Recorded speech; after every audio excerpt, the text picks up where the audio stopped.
नमो वरिहन्ताणं नमो सिद्धाणं नमो आयरीयाणं नमो वज्रायाणं नमो लोये संविसाहुनं वन्दितु सर्वसिद्धे ध्रुवमचलमणोवमं गतिं पत्ते गोच्छामि समयपाहुः मिणमो सुधकेवली भणिदम् नमः समयसाराय स्वानुभूत्या चकासते चित्स्वभावाय भावाय सर्वभावान्तरक्षिते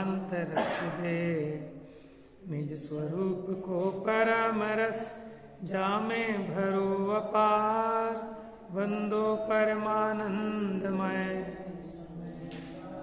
अविकार।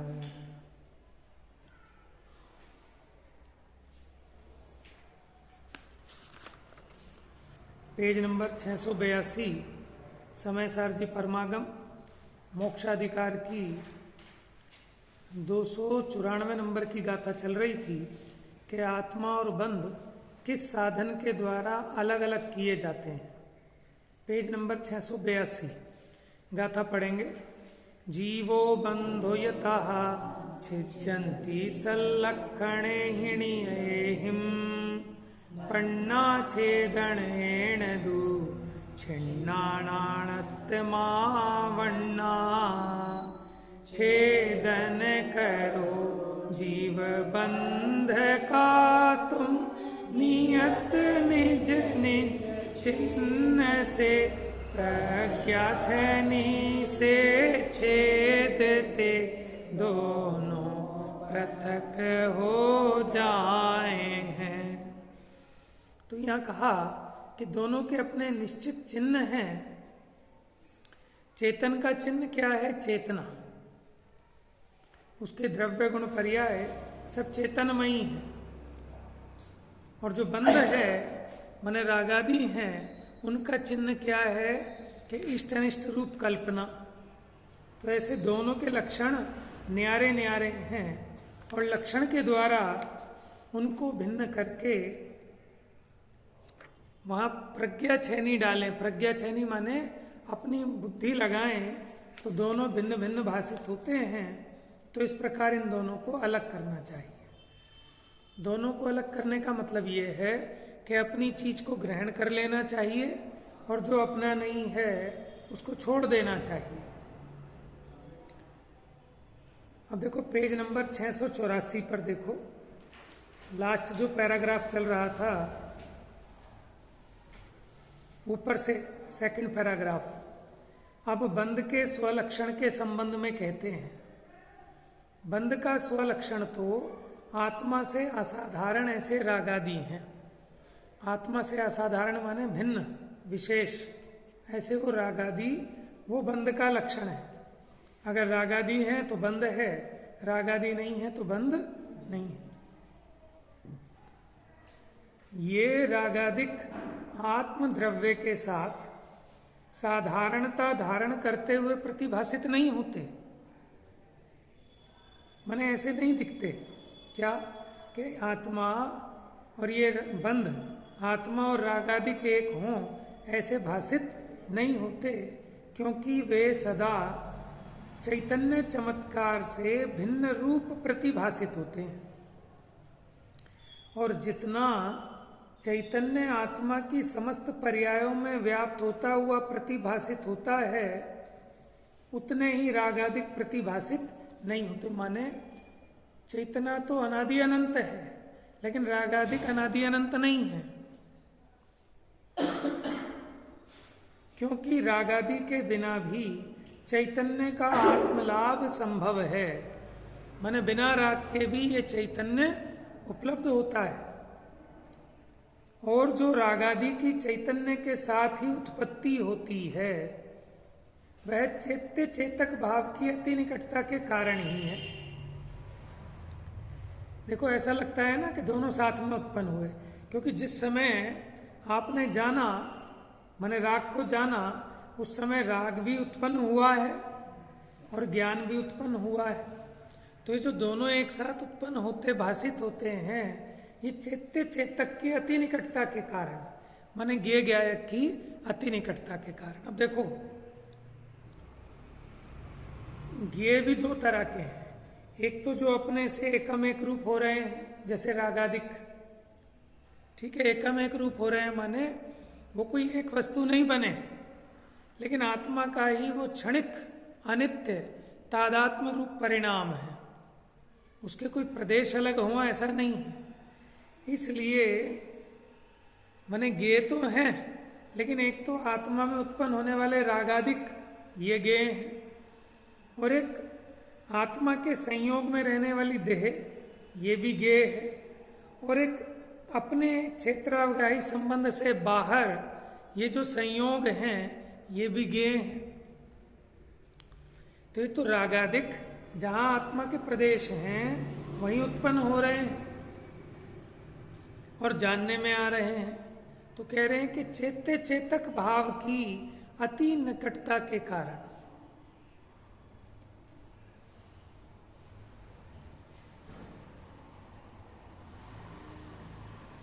क्या है, रागादि की चैतन्य के साथ ही उत्पत्ति होती है, वह चैत्य चेतक भाव की अति निकटता के कारण ही है, एक द्रव्यत्व के कारण नहीं है कि दोनों एक चीज हों, ऐसा नहीं है। जैसे दीपक के द्वारा प्रकाशित किया जाने वाला घटादिक पदार्थ दीपक के प्रकाशत्व को ही प्रकट करते हैं।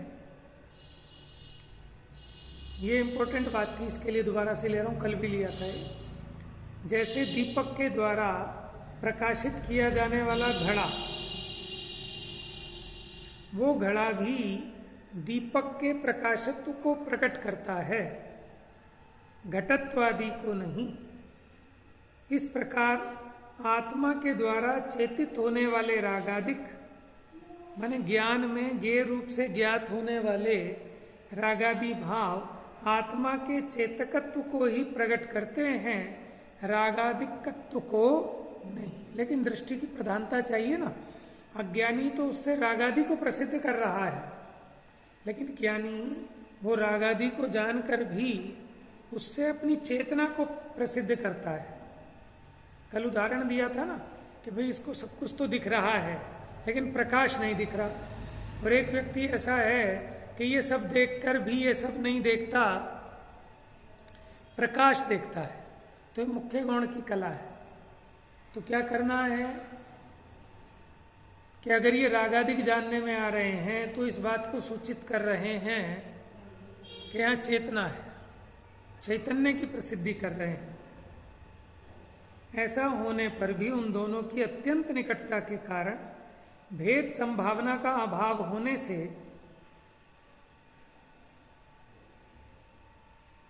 भेद दिखाई न देने से अज्ञानी को अनादिकाल से एकत्व का व्यामोह है कि ये एक ही चीज है, क्योंकि दोनों एक साथ जहां ज्ञान उत्पन्न होता है वहीं राग होता है।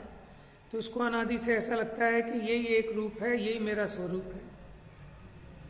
लेकिन ये व्यामोह प्रज्ञा के द्वारा अवश्य छेदा जा सकता है। प्रज्ञा के द्वारा माने अपने ज्ञान रूपी बुद्धि के द्वारा इसको छेदा जा सकता है। पंडित जयचंद जी साहब का भावार्थ, आत्मा और बंध दोनों को लक्षण भेद से पहचान कर बुद्धि रूपी छेनी से छेद कर भिन्न भिन्न करना चाहिए। आत्मा तो अमूर्तिक है और बंध सूक्ष्म पुद्गल परमाणुओं का स्कंद है। इसलिए छद्मस्त के ज्ञान में दोनों भिन्न प्रतीत नहीं होते, मात्र एक स्कंद ही दिखाई देता है।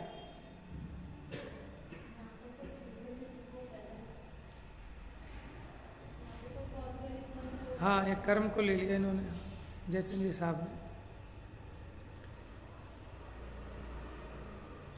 लेकिन जो पौद्गलिक है ना, वो भी अपने ज्ञान का विषय नहीं बनते क्योंकि सूक्ष्म है। तो फिर अपने ज्ञान का विषय क्या बनता है कि उसके हृदय में जीव को जो विकार रूप भाव होता है वो इसके स्वयं के ज्ञान का विषय बनता है।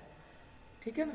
वो जो रागादि कर्म हैं वो अपने ज्ञान का विषय नहीं है, लेकिन उनके उदय में अपनी चेतना में जो विकृति होती है, जैसे क्रोध कर्म, वो आपके ज्ञान का विषय नहीं है, लेकिन उसके उदय में जो आपके परिणामों में कलुषता आती है वो आपके ज्ञान में पकड़ में आती है। आपको जब मोह की तीव्रता होती है, राग आदि की तीव्रता होती है, तो पता लगता है कि नहीं पता लगता है। देखो, आपका बीपी बढ़ गया कि शुगर बढ़ गया, आप टेस्टिंग कराने जाते हो तब पता चलता है। आपको वैसे तो पता नहीं चलेगा, मशीनों से पता लगता है। लेकिन अब बीपी बढ़ जाने पर जो आपको इनकन्वीनियंट होती है, माने परेशानी जो होती है, वो तो पकड़ में आती है ना। और धीरे धीरे मिलान जब ये करता है कि जब ऐसी परेशानी हो रही थी, सांस फूल रहा था, पसीने आ रहे थे, और जाके हमने बीपी टेस्ट कराया तो बीपी बढ़ा हुआ पाया गया, तो इसको संबंध समझ में आ गया कि जब ऐसी परेशानी होती है इसका मतलब बीपी बढ़ा हुआ है, ऐसा हो रहा है इसका मतलब बीपी लो हो गया। अब ये दिक्कत हो रही है इसका मतलब शुगर बढ़ गई है, ये हो रही है तो शुगर लो हो गई है। तो इसको शरीर में शुगर घटना बढ़ना, बीपी का घटना बढ़ना, वो इसकी पकड़ की बात नहीं है, लेकिन उसके कारण जो इसको परेशानी अनुभव में आती है उसके हिसाब से तो जानता है ना ये। ऐसे वो कर्म इसके ज्ञान का विषय नहीं है, वो कर्म इसके ज्ञान का विषय नहीं है, लेकिन उस कर्म के उदय में जो इसको परेशानी होती है, जो विकृति होती है अनुभव में, जो आकुलता होती है, और फिर इसने यहाँ टेस्टिंग कराई जिनवाणी से, ठीक है ना, कि ये दशाएं तो जब ये जीव के तीव्र मोह का उदय हो तब ऐसा होता है, जब तीव्र क्रोध प्रकृति का उदय हो तो ऐसा होता है। तो अब इसको ये समझ में आ गया कि अब मुझे क्रोध प्रकृति का उदय हो रहा है, क्योंकि दिख रहा है ना क्रोध। अब मुझे मान का उदय हो रहा है, अब मुझे मिथ्यात्व का तीव्र उदय हो रहा है, समझ में, अब मेरे लोभ का उदय हो रहा है। वो कर्म नहीं दिखता, लेकिन उस कर्म के उदय में जो इसकी चेतना उस रूप परिणमित होती है, वह आकुलता का वेदन करती है, तो वो वेदन तो इसको प्रत्यक्ष होता है।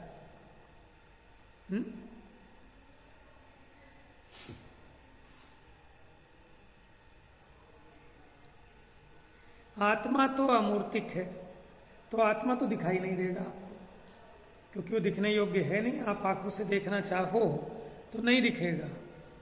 और जो बंध हैं सूक्ष्म पुद्गल परमाणुओं का स्कंद, वो छद्मस्त के ज्ञान का विषय नहीं है।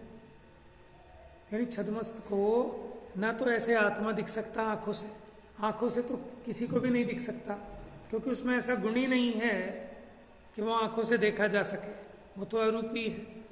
और जो कर्म के पुद्गल हैं वो सूक्ष्म है, वो भी इसके ज्ञान का विषय नहीं है।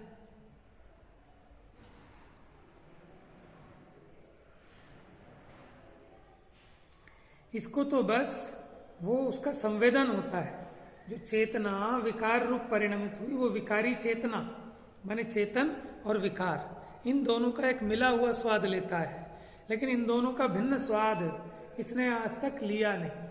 समझ में, जैसे सब्जी खारी है तो सब्जी खारी नहीं है, नमक खारा है, लेकिन हमें अनादि का अभ्यास ऐसे ही हो गया कि हम सब्जी का उस मसाले के साथ मिला के टेस्ट लेते हैं, तो हमें लगता है भैया वो सब्जी तो बड़ी चटपटी होती है। कि सब्जी कोई चटपटी नहीं होती, मसाला चटपटा होता है, क्योंकि हमने आज तक कभी शुद्ध सब्जी का स्वाद लिया ही नहीं।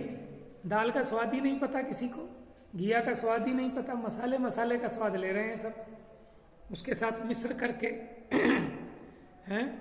ऐसे ही इसने शुद्ध ज्ञान का आज तक कभी स्वाद लिया ही नहीं, विकार के साथ मिलाकर ही आज तक उसकी अनुभूति की है। तो आज तो फिर मसाले ही खा लिया करो, जब मसाले का। हाँ, देखो ऐसा है कि खाली मसाला भी नहीं है, मसाला और दाल समझो जरा, मसाला और दाल मिला के तीसरा टेस्ट पैदा हो गया इसको, वो चाहिए। क्योंकि अगर वाकई में मसाले का ही टेस्ट हो तो आप चाहे काली मलका खाओ, चाहे हरड़ खाओ, चाहे मूंग खाओ, सब में समान टेस्ट आना चाहिए। लेकिन समान टेस्ट तो नहीं आता, आता तो अलग अलग है, लेकिन वो मिश्र स्वाद आता है। ओरिजिनल दाल का टेस्ट नहीं आया आपको, समझ में आया? समझदार आदमी ये इसलिए सोच लेता है कि भैया दाल खानी है, मसाले नहीं खाने। शादी ब्याहों की देखो आप, वहाँ क्या होता है, उनका एक स्पेशल अपना मिक्सचर होता है और वही होता है। आपको दाल समझ में भी नहीं आएगी, कई बार तो लोग पूछते रहते हैं काहे की दाल है, क्योंकि मसालों का है उसमें सारा जोर है। खैर वो तो उदाहरण की बात है, वो तो मर्जी है, मसाला खाओ चाहे दाल खाओ, जिसको जो चाहिए हो। लेकिन यहाँ ये जीव को अनादि से ऐसा माने विकारमयी चेतना अनुभव में आ रही है। यद्यपि चेतना का लक्षण न्यारा है, विकार का लक्षण न्यारा है, लेकिन जब अनुभव में आते हैं, ठीक है ना, तो वो ऐसे कम एक अनुभव में आते हैं। विकार आया कहां से? आया कहां से? आप बताओ कहां से आया? कि देखो कहीं से नहीं आया, वो चेतना ही विकारी हो रही है अपने अज्ञानता के कारण। अनादि का ही है ना। कहां से आया का प्रश्न तो तब खड़ा होता है जब कोई काम नया हो। जब कोई काम नया हो तब तो आप पूछो कहां से आया। आपके घर में एक टीवी रखा है, ठीक है, वो आप जब से पैदा हुए हो तब से है वो, ठीक है। अब आप 50-60 साल के हो गए, आज आप घर जाओ और बच्चों से पूछो टीवी कहां से आया, तो बच्चे क्या करेंगे, मुंह को देखेंगे आपके कि कहीं से नहीं आया। तो कहीं से तो आया होगा, क्योंकि देखो आप तब पूछो कि आज कोई नई चीज आई हो, तब तो आप पूछोगे कहां से आया, तब कहेंगे साहब फला मामा आए थे और वो लेके आए आज आपकी सालगिरह पे, तब तो कहा जाए कि नया कहां से आया। जो चीज अनादि की है उसमें प्रश्न खड़ा नहीं होता कि कहां से आया। यद्यपि हर समय नया नया राग उत्पन्न होता है, लेकिन प्रवाह की अपेक्षा अनादि से चला आ रहा है, ठीक है। अनादि का ही अज्ञान है, तो अज्ञान से उत्पन्न हो रहा है निरंतर, अपने भ्रम से ही तो उत्पन्न हो रहा है। तो विकार का लक्षण अलग है और चेतना का लक्षण अलग है, लेकिन इसको उस लक्षण की खबर नहीं है।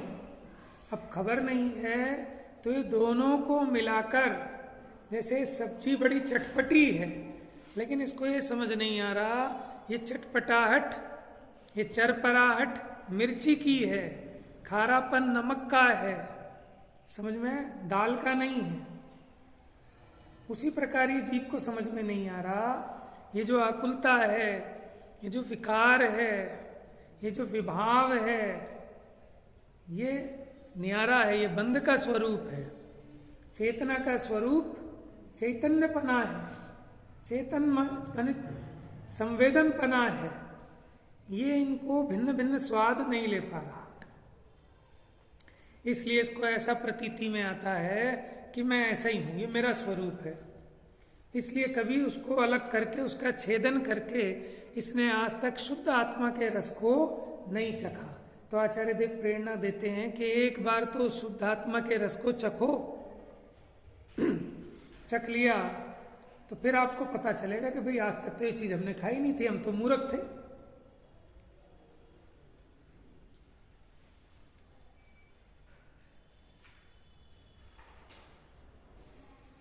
तो ये चेतना और विकार दोनों का एक साथ मिलाकर अनुभव करता है, यह अनादि अज्ञान है।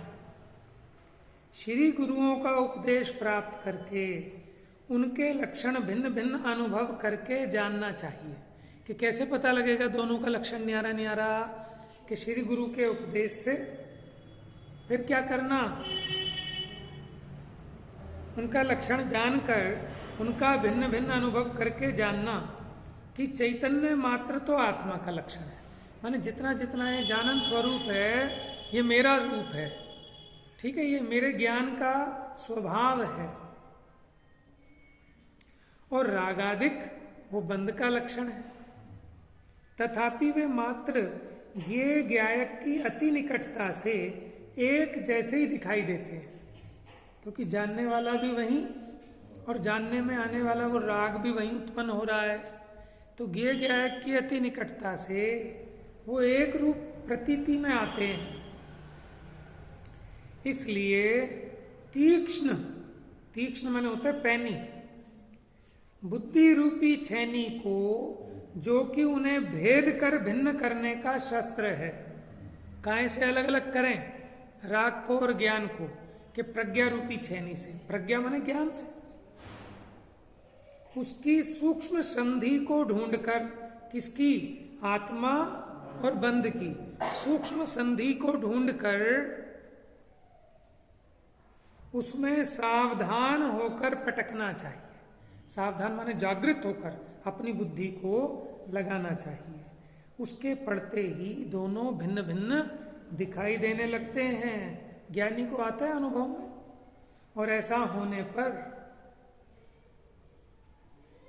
वो है ना, पंडित जी की एक रचना है, रागादिक सब देते भिन्न दिखाई, पूजा की पंक्तियां, कोई रचना है।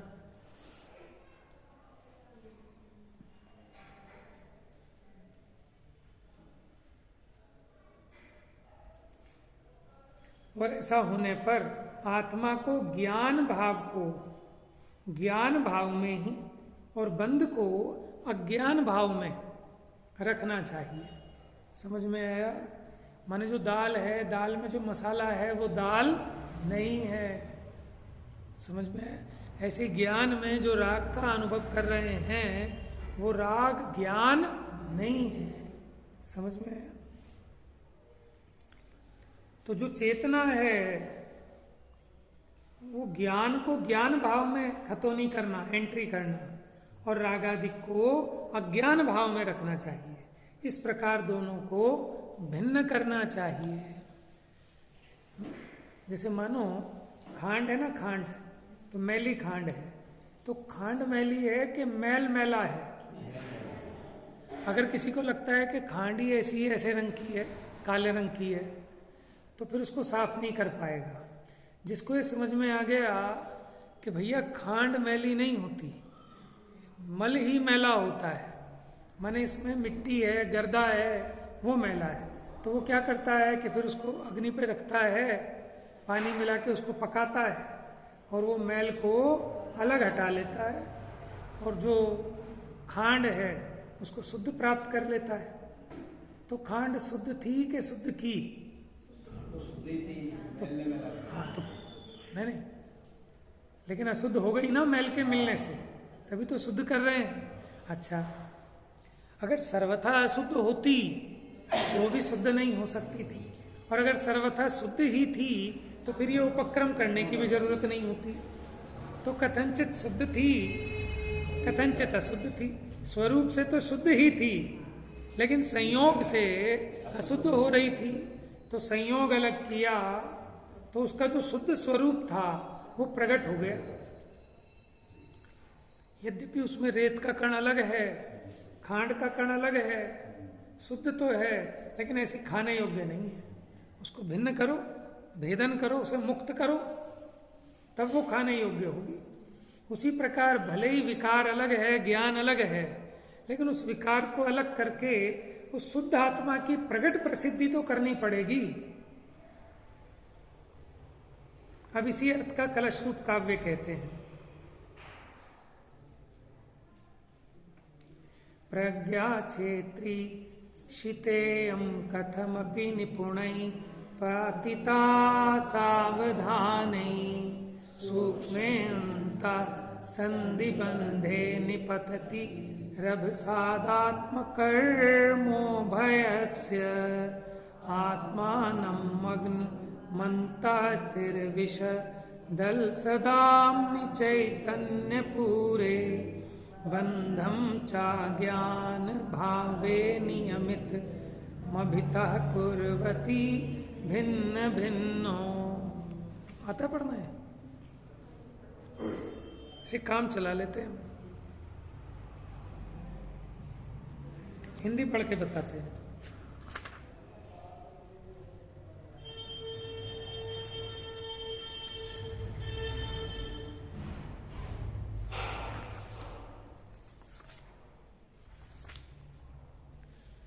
सूक्ष्म अंतः संधि में अति तीक्ष्ण प्रज्ञा छैनिको अति निपुणता से डाल कर अति निपुण जनों ने बंध को अति भिन्न करके आत्मा से आत्मा में जम गए वे ही विवेकी धन्य हैं वे भव जलधि से तर गए।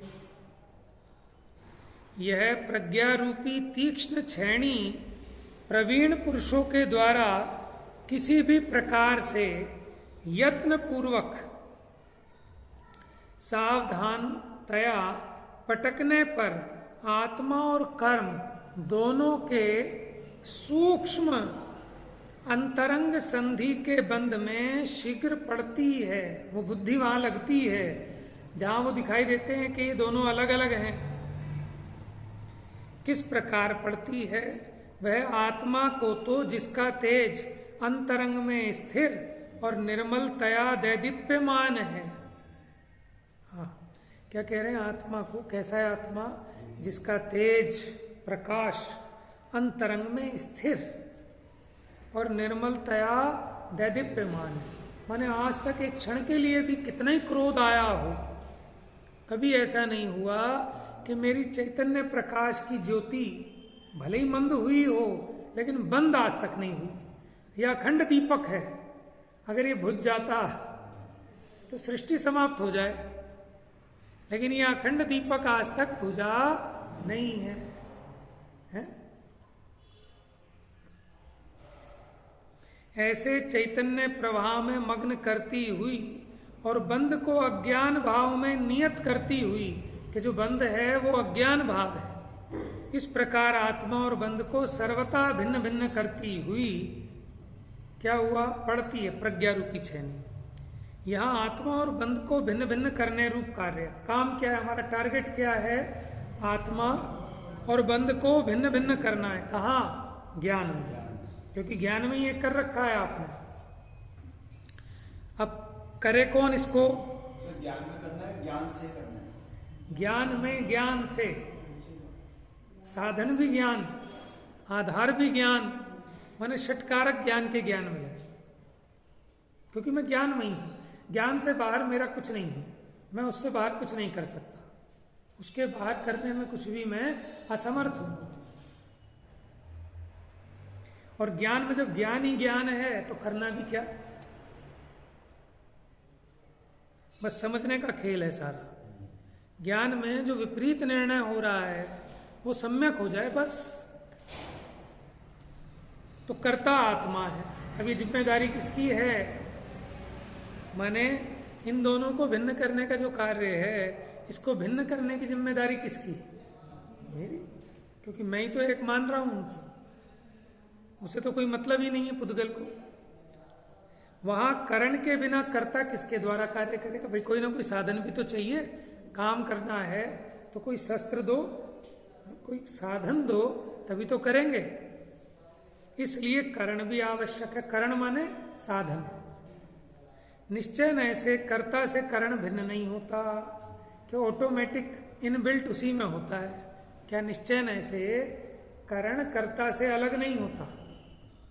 करने वाले में उसके सारे साधन शक्तियां सब मौजूद हैं, उसी से करेगा, उसको अलग से कुछ नहीं लेना।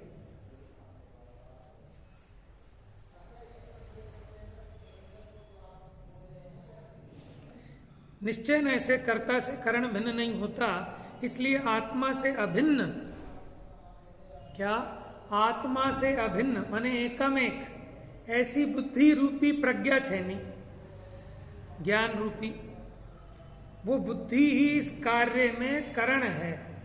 माने आपका जो प्रकट ये श्रुत ज्ञान है, समझ में आया?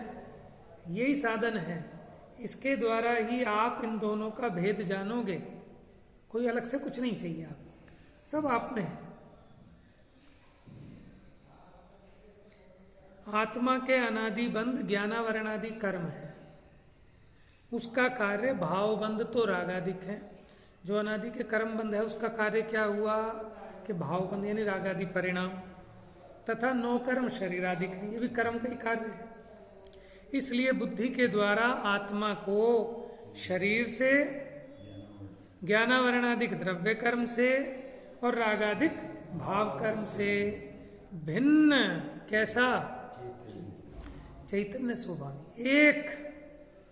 एक भी बड़ी इंपॉर्टेंट चीज है, अहम एक को, एक हूं मैं, चैतन्य स्वभावी अनुभवी, ज्ञान में ही लीन रखना, माने ज्ञान में ही अपनी अनुभूति करना, ज्ञान में ही अपनी प्रतीति करना, ज्ञान रूप रहना,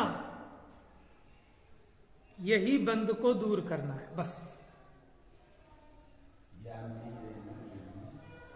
ठीक है, माने ज्ञान की ज्ञान रूप अनुभूति, ज्ञान की ज्ञान रूप प्रतीति, ज्ञान की ज्ञान में लीनता, स्थिरता, उसमें टिकना, आनंद में रहना, सहज सामायिक में रहना, सदा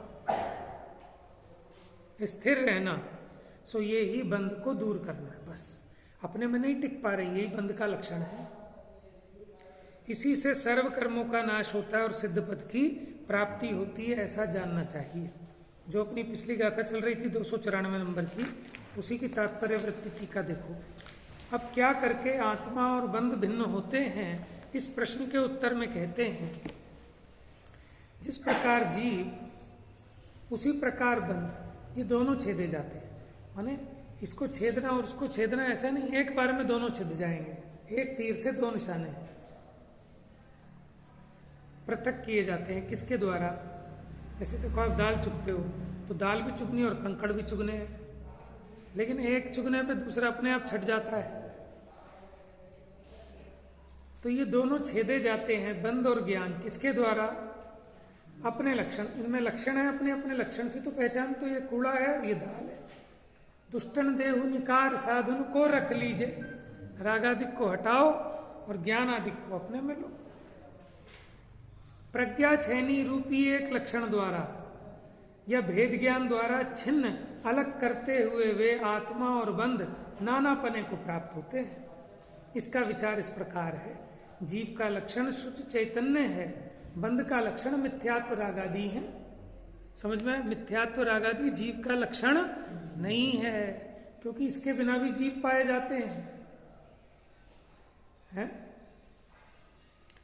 लेकिन ये क्या मान के बैठ गया, अरे मैं तो अज्ञानी हूं। अरे मैं अज्ञानी नहीं हूं, ये रागादिक अज्ञानी हो सो हो, मैं तो ज्ञानमयी हूं।